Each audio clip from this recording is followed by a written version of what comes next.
Assalomu alaykum hammaga, kanalimga xush kelibsizlar. Bugun duxovkada bedana tayyorlaymiz. Buning uchun bizga bedana, zira, sarimsoq, kashni churug'i, tuz va yog' kerak bo'ladi. Bedanalarni yaxshilab yuvib tozalab olamiz birinchi bo'lib. Keyin patlarini olib tashlaymiz, ustini tekshirib. Qolgan patlari bo'lsa agar qanotining ingichka joyini kesib tashlaymiz, suyakli joyini. Oyoqlarini ham suyakli joyini kesib olamiz.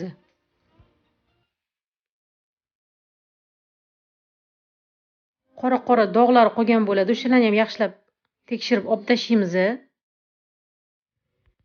Hamma bedanalarni qanotini kesib chiqamiz, shunaqa suyakli joylarini. Tagida sal qoraygan go'shi bor edi, men uni olib tashladim.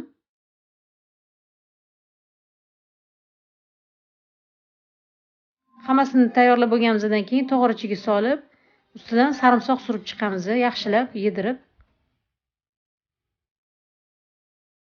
Ichiga ham yaxshilab suramiz.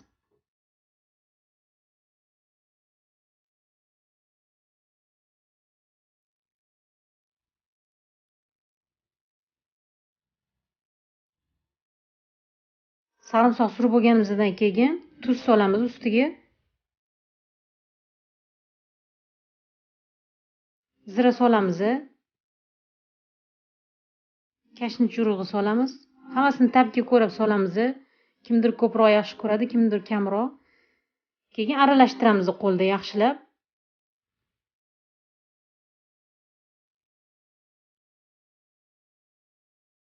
Yaxshilab aralashtirganimizdan keyin yog' solamiz ustiga.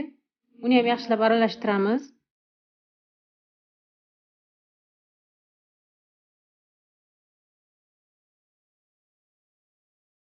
Ustiga qopqoq yopib 30 daqiqaga qo'yib qo'yamiz.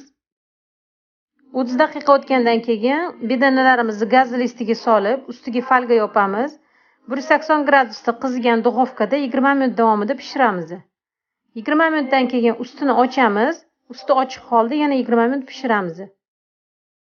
Tayyor bo'lgan bedanalarni likopchaga solib, dasturxonga tortamiz. Yoqimli ishtaha.